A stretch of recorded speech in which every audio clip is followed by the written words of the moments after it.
Evo nas u Menda dečijoj radnji. Šta ima novo iz Kama?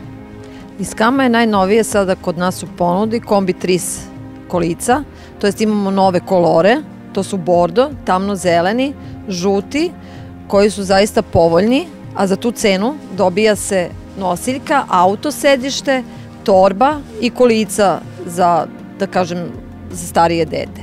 Dovoljno ih za sad ima na zalihama, veoma su povoljna, treba iskoristiti i uzeti to sve, jer je bukvalno 3 u 1.